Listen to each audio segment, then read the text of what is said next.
Welcome to the Real Voices podcast, where we explore the personal journeys of real estate professionals through their own unique challenges and successes.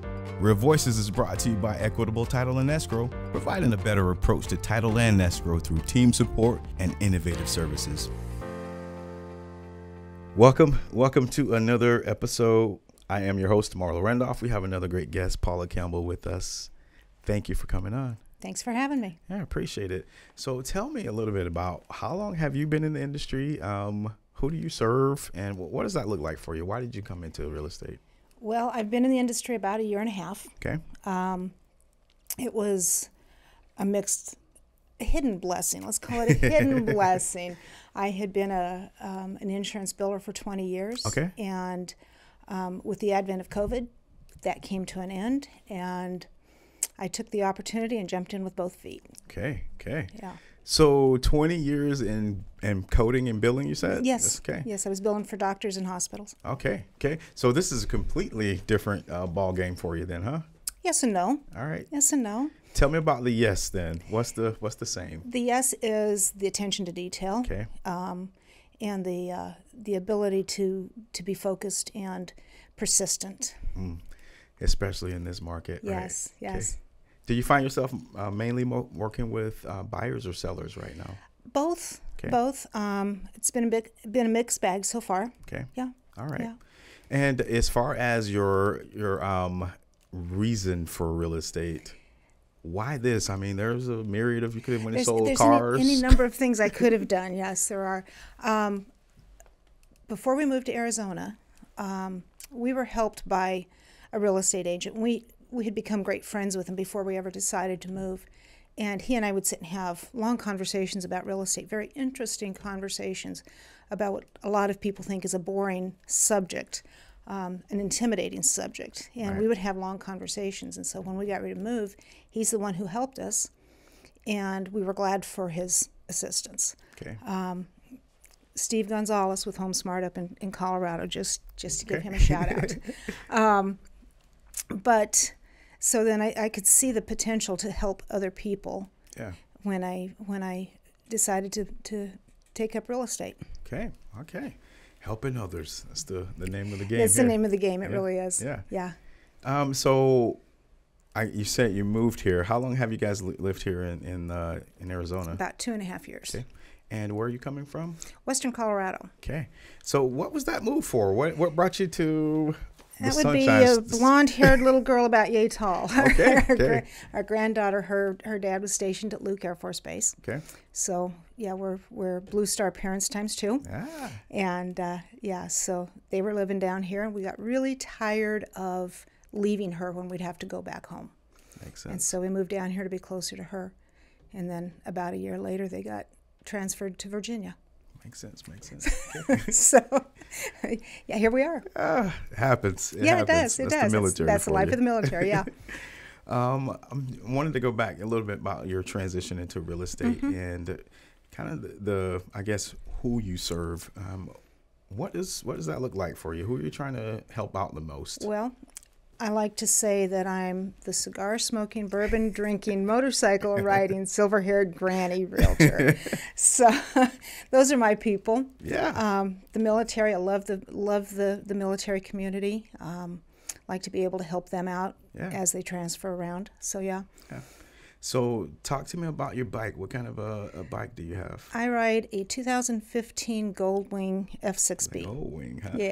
Yeah. Okay. Yeah. My husband rides a 2010 Wow, Goldwing. look at you guys. Yeah. I remember you were talking about trying to come up with some, I guess, content for video. Have you guys had a chance to start the GoPro session? We have started the GoPro session. We took a ride and just kind of a shakedown cruise with our GoPro, rode up to Tortilla Flat, got some video going up there. That's cool. Yeah, Cool. It's pretty cool. So what made you, I'm just wondering, when you say grandma on a bike, like how long have you been riding motorcycles and what made you get into that? Well, as a teenager, I rode dirt bikes. Okay. Not a lot, but some.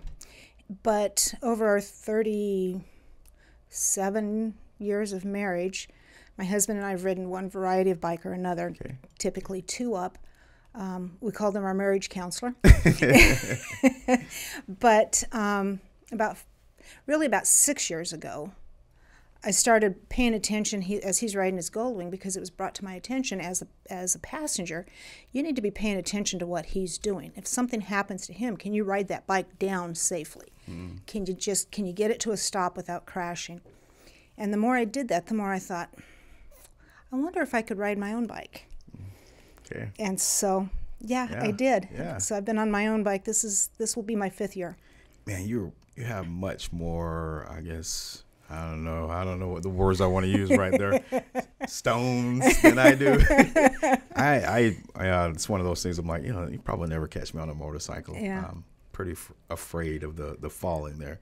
Talk to me. You mentioned that you have to be prepared for someone to fall, right? Yeah. And so laying down the bike, what does that look like? What are you looking for? Well, what you're looking for is, any number of things can happen. You can get a bee to the forehead, down to, of course, much worse scenarios. Right. And so the trick is that you're going to lean forward and put your hands under their hands and shove them off the handlebars.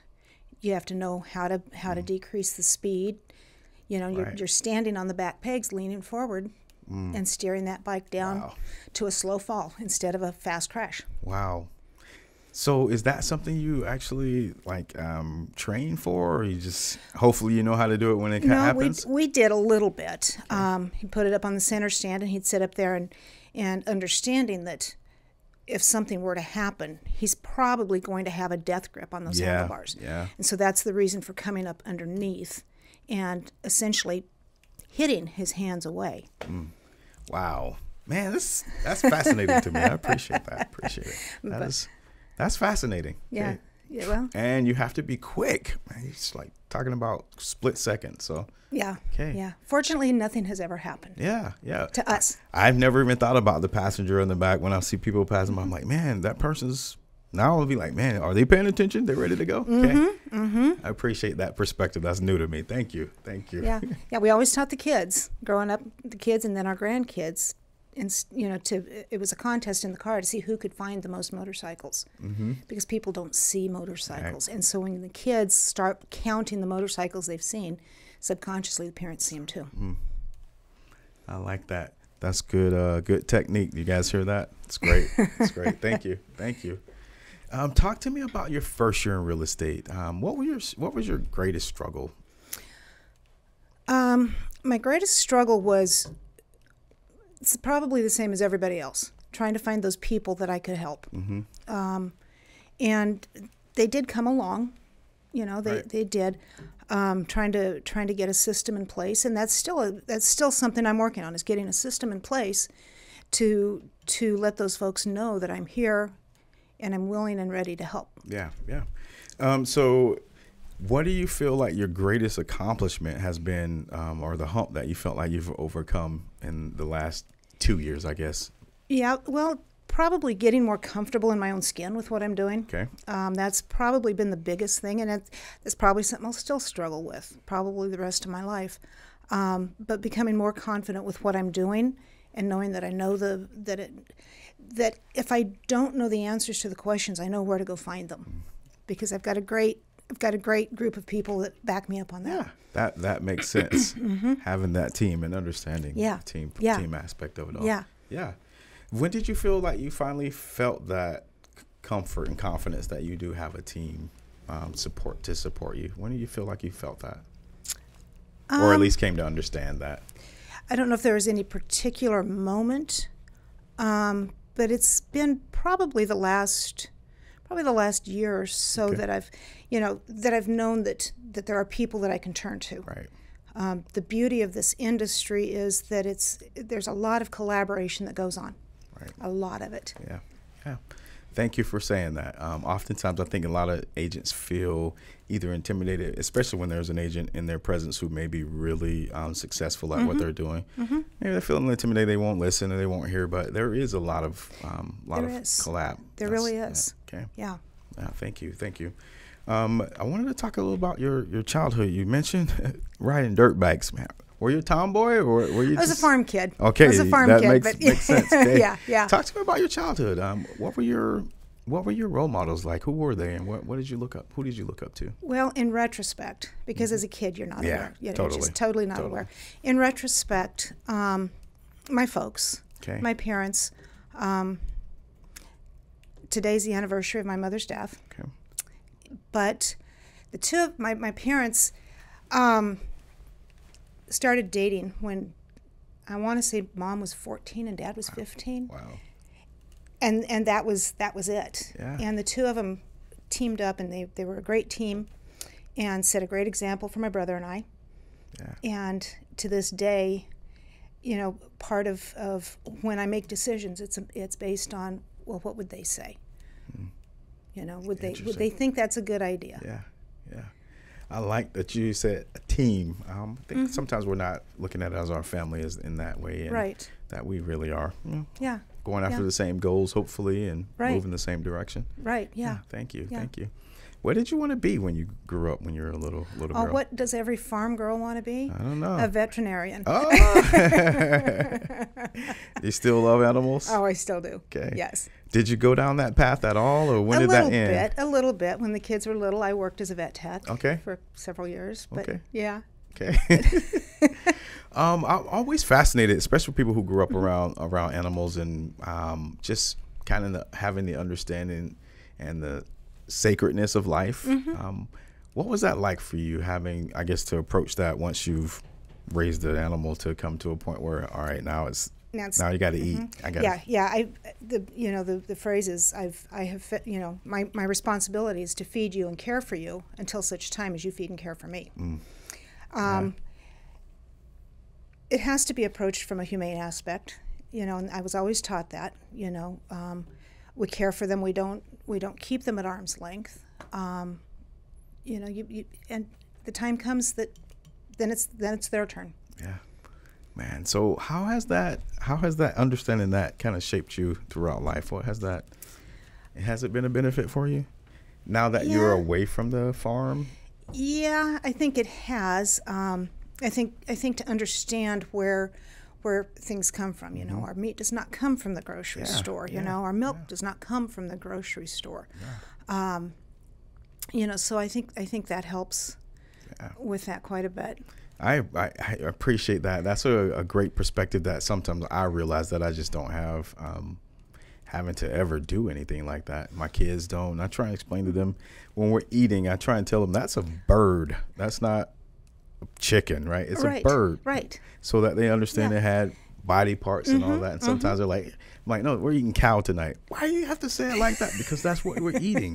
You're eating a cow. That's right. That's right. Yeah, you are. And it's not a bad thing. No. You know, that's the way it was intended to be. That's what we're doing. This is how it works. So thank you so much. I appreciate that perspective. It looks like you brought a book with you. I did. Do you get to read a lot? Is that something you enjoy doing? I used to read more. I love to read, but I don't get to read as much as I used to. Okay. You know, and I frankly, I don't make the time to read as much as I would like to, but yes. Makes sense. So what book did you bring? I brought The 10X Rule by Grant Cardone. Talk to me a little bit about that one. Well, if you've ever heard of Grant Cardone, if you've ever listened to Grant Cardone and the 10X Rule, he says you need to put 10 times as much effort into a task as you think you're going to require to achieve a goal. And you should set your goals, and maybe I've got that backwards, you should set your goals 10 times higher than you think you're going to be able to achieve. And then you use 10 times or 10x the effort to achieve those goals. Okay. And as long as you don't forget that, you know, you're going to be successful. It's interesting. 10 times. Talk to me and the principles that you found, and what way have you, I guess, exercised it in and saw success? It's a matter of discipline. Okay. And you know, it's easy enough to write some things off and say, well, you know, I don't like doing that, but typically when those are the things that are happening, those are the things that you need to spend more effort on. And so it's you know, it's a process. Yeah. You know, it's life, you know, and so it's a steep learning curve, and you know, those are the things we have to learn. Absolutely. I love challenges. I found that out about myself. I'm like, man, give it to me. Yeah. See what I can do. Yeah. Cool. Yeah. So, and thinking about those challenges, like right now in your business, and I know it's, you know, there's issues out there, but what are your challenges that you're facing that you're just tackling head on? Just trying to reach people. Okay. Trying to reach people has been my biggest challenge, and still is, and that's one of the challenges that I am trying to hit head on. Okay. Trying to really push my social media, trying to, you know, start a YouTube channel, trying to just really get my name out there and make myself known so that I can reach the people I can help. I love it. I tell you, I think you got a good little niche if you can show people that you're on that motorcycle and that's you, and maybe got some great content, some nice videos that people will be attracted to that stuff. I hope That's so. cool. That's I hope interesting. so. Yeah. It's pretty interesting. Yeah. So where do you see your business in 5 years? Are you're done with this aspect of it? Or you? Oh, in 5 years. It's on autopilot. Where are you at? Well, no, because when I talk about helping people, it's not just about clients. Okay. Although it is, but there are other people I'd like to be able to help too. I'd like to have myself to a point where I'm going to need to hire somebody to come clean house for me. Yeah. I can't justify it yet. I hear you. But the time is. Yeah. But also, I would like to be able to have a transaction coordinator. I would like to be able to, be able to help other agents move up. Yeah.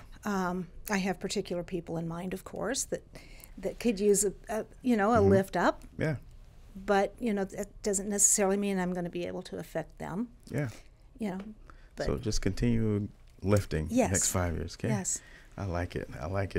When you're looking back over your life and either the things you've accomplished, who you are, what you've done, what do you feel like you're most, I guess, proud of? What is the thing you cherish the most, I guess, would be a better The thing that I question. cherish the most is my family, Okay. my husband and my kids, and my grandkids. Why that? Why do you suppose you cherish your family most? I don't know. I can't say that I'm the proudest. That's the thing I'm proudest of, because I feel like our kids, have turned out as good as they have in spite of us, instead of not because of us. I think that's most parents. I think you're right. But it's neat to see these young adults as they're striking out and living their own lives and raising their own kids. It's a beautiful thing. Yeah. I appreciate that. Family. Yes, Yeah. yes, sir. In your life and in your adventures, what do you feel like is the craziest thing you've done? Maybe you wouldn't do again? The craziest thing I've done? I don't know. I'd do it again. Okay. But I rode the Tail of the Dragon on my bike. What is that? The Tail of the Dragon is 11 miles of road. Starts from the northern part. It starts in Deals Gap, North Carolina. Okay. And no, Deals Gap. It starts in Tennessee. Okay. And ends in North Carolina. Okay. I would probably misquote the name of the towns. And in that 11 miles, there are, I don't remember the number, 100 and some curves. Okay. So it's a 318 curves. All right. Thank Awesome. you. Thank you. 318 curves. Wow. In 11 miles. Wow.